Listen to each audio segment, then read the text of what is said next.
Good morning mga kabahay and welcome back po ulit dito sa ating panibagong house tour.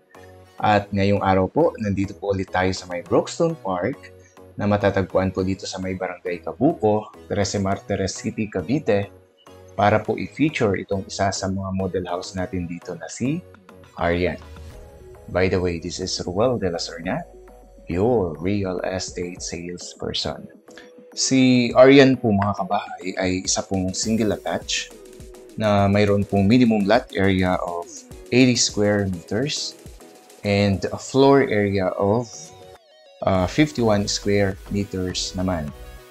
It has 2 bedrooms, 2 toilet and bath, 2 carports, living area, dining area, kitchen, and then yung service area mamaya po doon sa likod. So, ito pong nakikita nyo ngayon mga kabahay, ito po si Aryan na isa pong single attach. Pag sinasabi pong single attach mga kabahay, ito po yung naka-attach lang. Ito hanggang dito yung property line natin sa pader na yan. Tapos yung harap, yung itong side. And then yung likod mamaya ay open po. Ibig sabihin, malawak po yung space niyo. Alright? So, kung nakikita nyo naman, macho ng ating model house, ng ating Aryan model, and at the same time, modern po. Alright? So, ang ating property line po, hanggang dito sa muhon na ito mga kabahay, hanggang doon, yan, doon sa dulo, yung makikita nyo parang bato. Mamaya po, papakita ko po sa inyo ulit yan. So, hanggang doon po, kanina, doon sa may poste ng Meralco. So, dito po, meron kang 4 meters wide dito sa ating parking space na kung saan yung kahit anong sasakyan po ninyo na sedan, SUV, kasyang-kasya po dito. So, ayan po, nakikita po natin, napaka-modern, napakatibay lang pagkagawa ng bahay na ito. Hindi siya tinipid, to be honest po. So, ayan, ito yung ating muhon. Ayan, imagine niyo po yung parking space natin na 4 meters wide. Napakalapad po ng mga kabahay kasi normally nasa 2.75 lang po ang parking space sa mga modern subdivision ngayon dito sa ating location, dito sa particularly itong Cavite. So nakikita niyo po, ito yung magiging service area niyo dito sa likod. Mamaya, ipapasilip ko po yan sa inyo doon sa pag nasa loob na po tayo. Okay? So, isa sa mga maganda dito sa ating Brookstone Park, napakalapit po sa ating bagong Cavite Provincial Capital. Okay, so that means po, malaki po ang value nito pagdating ng araw. So, ang nakikita niyo po ngayon mga kabahay, yan po, ganyan na ganyan po ang ating turnover. Very modern. Tapos ganyan po yung ating pinto, napakaganda, napakakinis, napakaganda po ng pagkagawa. So, pagbungad po, the usual, yan po ang ating living room. Okay, iikot ko lang ng konti. So, mumula po dito. Ayan. Hanggang kung saan po tayo pumasok doon sa pinto. So, napakalawak po, napakalapad po compared po sa iba nating ino-offer. Ano po? So, this house, maganda, maliwalas, at matibay. Opo. So, yan po yung, lalong-lalo na po doon sa mga naghahanap. Yan po yung makikita niyo po dito sa bahay na ito. Tapos po, yung mga bintana natin na yan, powder coated po yan. Ibig sabihin po, matibay po. Tapos, this is our dining area naman. So, sa dining area, if you are a family of 3, 4, 5, so yung small to medium size na family po, perfect po kayo dito sa Aryan model natin mga kabahay. Tapos yan naman po yung ating kitchen area. Medyo maliit lang. Pero ganda. Sobrang ganda na po. Mapansin nyo naman, napakaganda ng ating bihis. Naka-tiles na siya. Lavatory. Yung faucet. Tapos may sink na rin. Ang kulang lang po dito mga kabahay, yung ating yung mga cabinet, yung overhead cabinet na yan. And isa sa mga mapapansin nyo, napaka-aliwalas po, napaka-liwanag ng bahay na ito. Okay? So, ayan po, pinapakita ko po sa inyo side by side kung gaano siya kaganda, kung gaano po masasabi ko na ang ganda ng bahay nito talaga. Perfect na perfect po talaga sa mga startup family. Opo. So, ito yung sinasabi ko po sa inyo na meron ka pang setback dito sa likod na kung saan nasa 2 meters po yung lapad niyan paatras. Ayan. So, not bad. Maganda na po kasi pwede na pong lagyan dyan ng bubong or konting slab para mas matibay po or may mga masisilungan. And now, we are here dito sa ating common toilet at bath dito sa ating ground floor.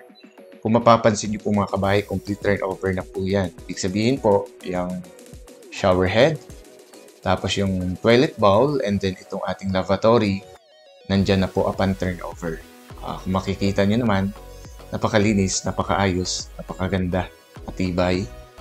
Ayan po. So, ang dimensions yan nasa 2 point something eh. Ayan, yung lapad niyan by 1 point something. Alright. So, here po, ayan, pinapakita ko po ulit yung ating ground floor bago po tayo umakyat doon sa ating second floor. Ayan. So, di ba? Napaka-aliwalas. Napakaganda ho. Napakadaling dekorasyonan, lalong-lalong po yung ilaw. And also, yung ating yung handrail, ayan, naka-tubular po yan. Matibay po siya mga kabayan, papansin niyo po. Di ba? Napakaliwalas, napakalinis talaga. So, yun yung isa sa mga prominent feature nitong bahay na ito. Malinis, ang ganda tignan. Okay? So, ito lang yung comment ko dito. Dapat sinagad niya na, no? Kasi para saan? Para saan tong area na to?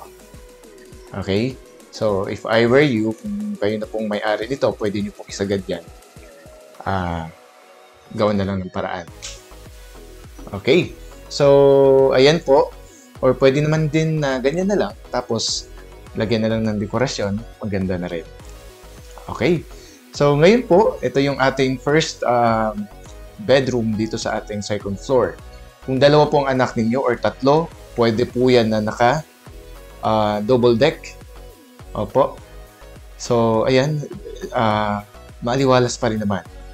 Ayan, may mga cabinet siya. Hindi siya maayos mga kabahay sa lansan ng mga dyan. Pero, kayang-kaya niyo pong gawa ng paraan yan. Yan, pwedeng suggestion ko dyan. Dyan yung ating aircon. Tapos, ayan po. Maganda rin yung ventilation and yung light, yung liwanag na nagmumula galing sa labas. Napakaaliwalas po talaga mga kabahayan po.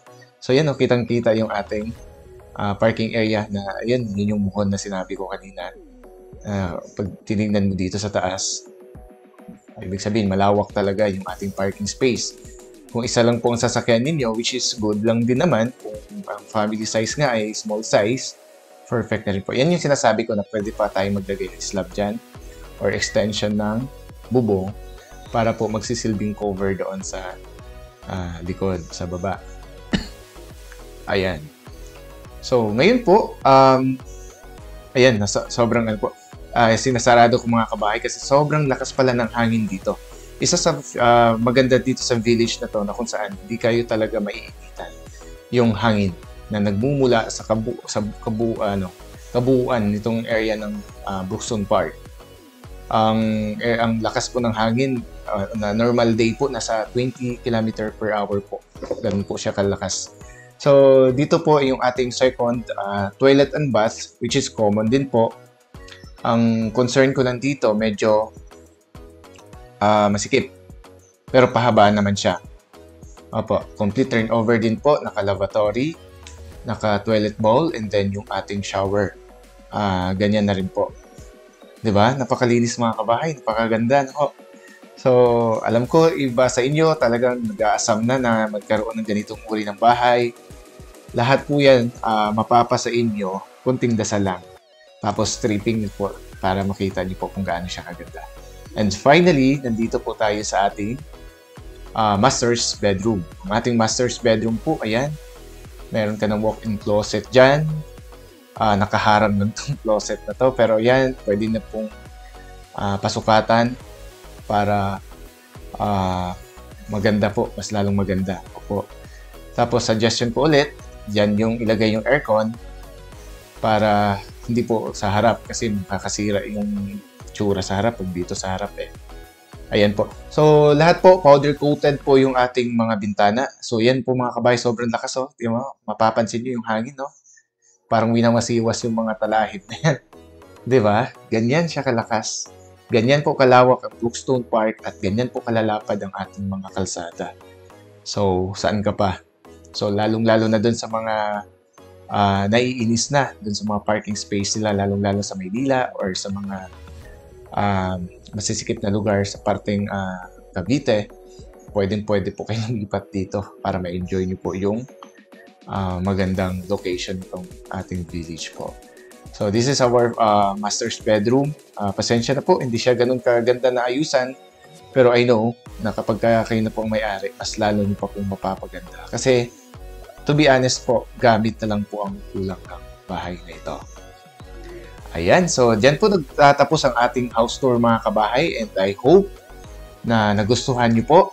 So for the price po, I will be posting po lahat ng details po dito ngayon. So by the way, we do have options po ng bare type at saka semi-complete turnover. Pag semi-complete po, ganito po halos yung turnover. I will discuss it further po once na nag-tripping kayo dito sa ating village. Okay, so andito na po yung ating price po. For our bare type computation po, pag sinasabi pong bare type mga kabahay, wala pong tiles, wala pong partition ng mga kwarto, and at the same time, wala pong ceiling. Ito po, total contract price niya is 3,371,686 pesos and 50 centavos. So yung down payment po natin for Pag-ibig and bank financing po ay 20%, and that is 674,337 pesos and 30 centavos. Reservation fee po natin is 20,000. Oh, by the way po, kapag ngayong December 2024 po kayo magre-reserve, naka-less po ang ating down payment ng 60,000, which is good po, malaking bagay po yun.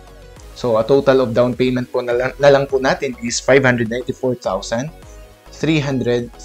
pesos and 30 centavos. So, yung ating down payment po, payable po up to 24 months, and that is 24,764 pesos and 5 centavos. Kapag bank financing po for 20 years, papatak na lang po siya ng 21,729 pesos and 66 centavos. Kapag Pag-ibig naman po for 30 years, it will become 17,494 pesos and 96 centavos po. So, ang minimum income requirement po natin ay nasa 50,000 po para makapag-avail po kayo through Pag-ibig financing. Kapag bank naman po ay roughly 72,000 po. So, advice ko lang po doon sa mga startup family nga po or gusto tong bahay na ito, perfect na perfect po kayo. Kasi pagdating naman po ng araw, kung gusto nyo pong expand, madagdagan yung family nyo, madagdagan yung mga anak niyo, pwede po expand tong bahay nito mga kabahay. Which is, kasi nga po, may malaki tayong space sa gilid at saka sa likod. So, yan yung maganda kapag malaki yung lot size, perfect na perfect po for expansion in the future. So, tsatsagain lang po natin sa umpisa para mapasa atin ng po muna. Tapos, pagdating ng araw, pag nagkapera, saka po natin gawa ng diskarte kung paano siya mas lalong mapapalaki at mas lalo pang mapapaganda. So, I hope nagustuhan niyo po itong ating house tour mga kabahay. Thank you very much po and God bless everyone.